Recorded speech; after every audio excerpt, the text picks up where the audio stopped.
I never thought I'd be the woman who tore apart one of America's wealthiest families. They had his entire life planned, the perfect society wedding, merging two dynasties. But when our eyes met that rainy night, neither of us knew we'd risk everything, even his billion-dollar inheritance, for love. You know those moments that change everything? That split second when your life divides into before and after? Mine happened on a Tuesday, just an ordinary Tuesday in November, with rain hammering against the museum windows and the kind of chill that seeps into your bones. I was the last one there, as usual. The other curators teased me about practically living at the museum, but they didn't understand what this place meant to me. Growing up, art was my escape.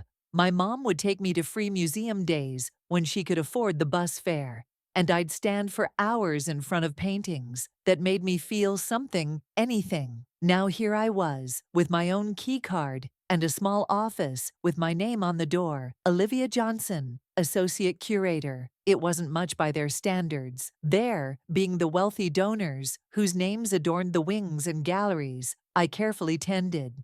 People like the Whitfield family, whose generous contributions essentially paid my salary. Old money, the kind of wealth that spans generations and comes with its own set of rules.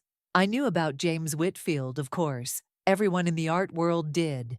Heir to the Whitfield fortune, board member at 29, engaged to Victoria Astor, merging two of the most powerful families on the East Coast. Their wedding announcement had made the society pages look like a royal proclamation. I'd rolled my eyes when I saw it. Another predictable chapter in lives that seemed to follow a script written before they were even born. That night, I was cataloging a new collection, losing myself in the brushstrokes of emerging artists when I heard footsteps echoing through the empty gallery. My heart jumped. We weren't expecting anyone after hours. "Hello?" I called out, my voice sounding smaller than I intended. And then he appeared, like something out of a painting himself, tall, with rain-dampened hair and a suit that probably cost more than my rent. But it was his eyes that caught me. Tired eyes, with something like desperation hiding behind them. "I'm sorry," he said, looking genuinely apologetic. "The security guard knows me. I just needed somewhere quiet."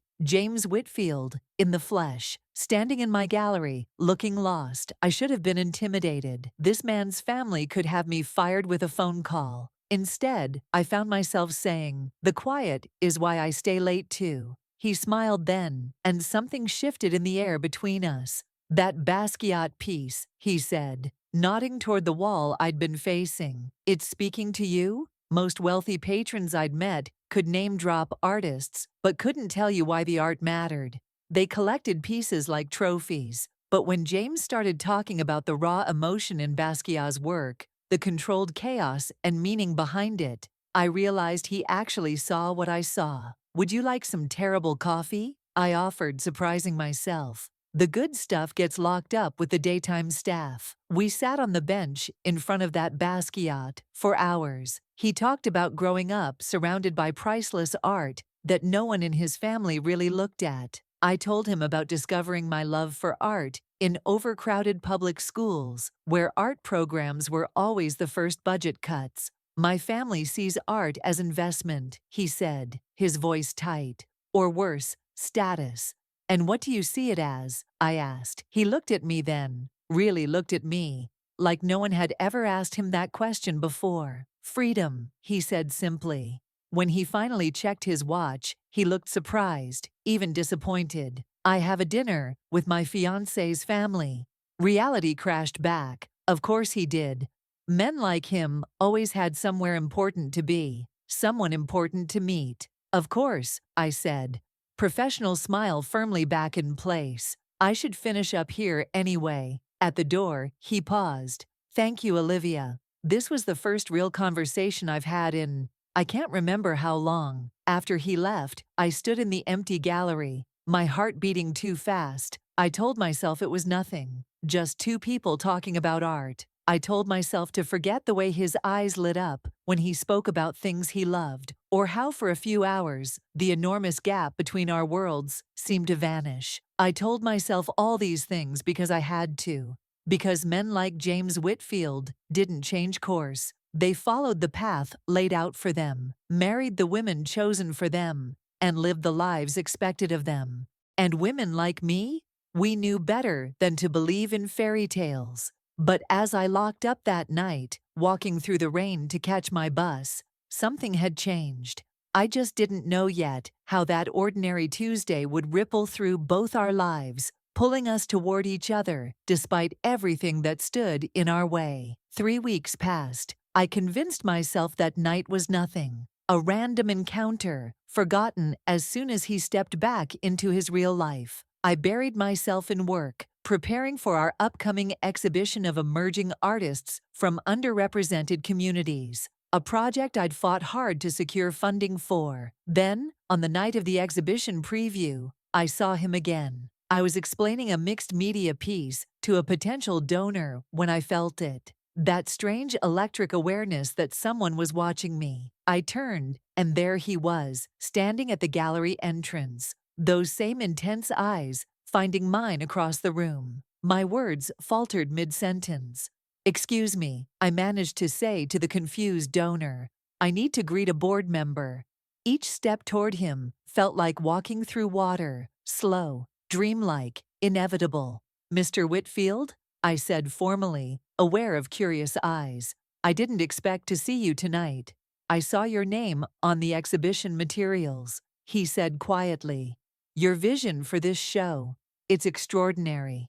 Before I could respond, a woman appeared at his side, tall, blonde, flawless, Victoria Astor. Her diamond engagement ring caught the light, practically blinding me. "Darling, introduce me," she said, her smile not quite reaching her eyes. That night changed everything. I watched him perform the role he was born to play. Charming heir, perfect fiancé. But I also saw the moments when the mask slipped, when his eyes sought mine across the crowded room. Later, as the event wound down, he found me alone in the small office, where I was tallying donation pledges. "I shouldn't be here," he said, closing the door behind him. "No, you shouldn't," I agreed, heart hammering. "I can't stop thinking about our conversation, about you. You're engaged," I reminded him. Reminded us both. To someone I've known since childhood, someone my parents and her parents chose. His voice broke slightly. "Do you know what it's like to have your entire life mapped out by others? To never make a single decision that's truly yours?" I didn't. But I could see the prison he lived in. Golden bars, but a prison nonetheless. "What are you asking from me?" I whispered. "Nothing. Everything." He stepped closer. "Just see me. Not the Whitfield heir. Just James." When he left, I sat alone in that tiny office, trembling. Because in that moment, I knew we'd crossed a line we couldn't uncross. And the terrifying part wasn't that he might break my heart. It was that I might break his world. What started as chance turned into something deliberate. James began appearing at every museum event. He joined the acquisitions committee, volunteered for the education outreach program I ran on weekends. To everyone else, he was just a dedicated board member, only we knew the truth. Coffee to discuss the new installation. He'd text, or "Need your expertise on this artist." Thin excuses that fooled no one, least of all, ourselves. We'd meet in quiet corners of the museum, in out-of-the-way cafes where no one knew him. We talked about everything. His dreams of starting his own foundation for arts education, my childhood in South Chicago, books we loved, places we wanted to see. Hours disappeared when we were together. "You're the only person who doesn't want something from me," he told me once, his fingers nearly touching mine on the table between us. But my friend Tasha saw right through it. "Girl, you're playing with fire," she warned. "Over wine in my tiny apartment. Men like him don't leave women like her for women like us. That's not how this story ends." I knew she was right. I'd seen the society pages, the photos of James and Victoria at galas, charity events, family functions, the perfect power couple. When their wedding announcement appeared with a June date, it felt like a physical blow. It's just a friendship, I lied to Tasha, to myself. Then came the Whitfield Foundation Gala. As the museum's representative, I couldn't avoid attending. I wore my one good dress, steeled my nerves, and entered their world. The Whitfield estate took my breath away. Sprawling gardens, chandeliers dripping with crystals, old money everywhere I looked. I felt the stares, heard the whispers. Who is she? Why is she here? Then I met his mother. Ah, the curator James speaks so highly of, Mrs. Whitfield said, her smile arctic. How refreshing to have new faces at our events. Her eyes assessed everything, my dress, my hair, my skin, and found it all wanting. James has always had a charitable spirit, she continued. His work with your little community program is so admirable. Every word was a perfectly placed knife. Later, I overheard them arguing in the library, James and his mother, their voices carrying through the partially open door. Don't embarrass this family, she hissed. Whatever fascination you have with that girl ends now. Victoria's father is watching you, and the merger depends on this marriage. Her name is Olivia, James said, his voice tight with anger. And she's worth 10 of. I didn't stay to hear the rest. I slipped away, heart pounding, the truth finally inescapable. I wasn't just risking my heart anymore. I was risking his entire future. I tried to pull away after that night, stopped answering his texts, made excuses when he came to the museum, put distance between us that felt like tearing off my own skin. Then the email arrived. An offer from the Chicago Institute of Art, the position I'd dreamed of but never thought I'd get, curator of modern American art, with creative control and double my current salary. A way out, a reason to leave. I accepted immediately. That night, I sat on my fire escape, watching the city lights and wondering why the opportunity of a lifetime felt like punishment. My phone buzzed, James again. I finally answered. I'm leaving, I said, the words spilling out before hello. I got a job in Chicago. I'm going home. Silence stretched between us, heavy with everything unsaid. When? His voice sounded hollow. 3 weeks. More silence. Then, we need to talk, not on the phone. There's nothing to talk about, I insisted. You're getting married in 2 months. I'm leaving. It's better this way. But the next day, he was waiting outside the museum, leaning against his car like a man with nothing to lose. One drive, he said. That's all I'm asking. We ended up at the coast, watching waves crash against rocks in the fading light. So different from the carefully controlled spaces we usually occupied. I tried, Olivia, he said finally. I've been trying my whole life to be who they want me to be. The perfect son, the perfect heir. I'm suffocating. What about Victoria? I asked. She knows. His voice was quiet. She's always known this wasn't real. We're friends who've been pushed together since childhood. She's in love with someone else too, someone her parents would never approve of. I turned to him, shocked. Then why? Money. Power. Dynasty. He laughed bitterly. The Whitfield-Astor merger, like we're companies, not people. The sun disappeared beneath the horizon, leaving us in deepening shadow. If I break the engagement, I lose everything. My inheritance, my position, my family. The weight of his words hung between us, billions of dollars, a lifetime of privilege, his entire identity. I would never ask you to give that up, I whispered, the truth breaking my heart. Not for me. He reached for my hand in the darkness. What if I want to? And there it was. The impossible choice. Stay and watch him sacrifice everything. Or leave and save us both from the wreckage that would follow. Either way, someone's heart would shatter. I just didn't know yet whose it would be. My apartment was half-packed, cardboard boxes stacked like monuments to a life I was leaving behind. 1 week until Chicago. 1 week until I could start forgetting. The knock came at midnight, 3 sharp raps that echoed through my tiny space. I knew who it was before I opened the door. James stood there, rain-soaked and wild-eyed, different from the polished air I first met. This man was raw, unraveled. I broke it off, he said, water dripping from his hair onto my welcome mat. I told them everything. The world tilted beneath my feet. You did what? He stepped inside, bringing the storm with him. I couldn't do it, Olivia. I couldn't marry her knowing what I feel for you. What happened? My voice barely a whisper. Exactly what I expected. His laugh was hollow. My father gave me an ultimatum. Return to Victoria and the fold, or lose everything. My inheritance, my position, even my name. James. The weight of it crushed my chest. Your whole life was never mine to begin with. His voice cracked. Don't you see? Every privilege came with golden handcuffs, every dollar with conditions. He paced my small living room, a caged animal, suddenly free and terrified. You can't throw everything away, not for me. I fought back tears. You don't know what it's like to struggle, to count every dollar, to be nobody. He stopped, turned to me. Then teach me. You'll resent me. When the reality hits, the only reality I care about is this. He took my hands. I've lived in a beautiful prison my entire life. Meeting you, for the first time, I could breathe. Rain lashed against my windows, the storm outside matching the one within. They'll never accept me, I said, the truth we'd been dancing around. Not just because I'm not from your world, because I'm black, you know that. Then we build our own world. His grip tightened.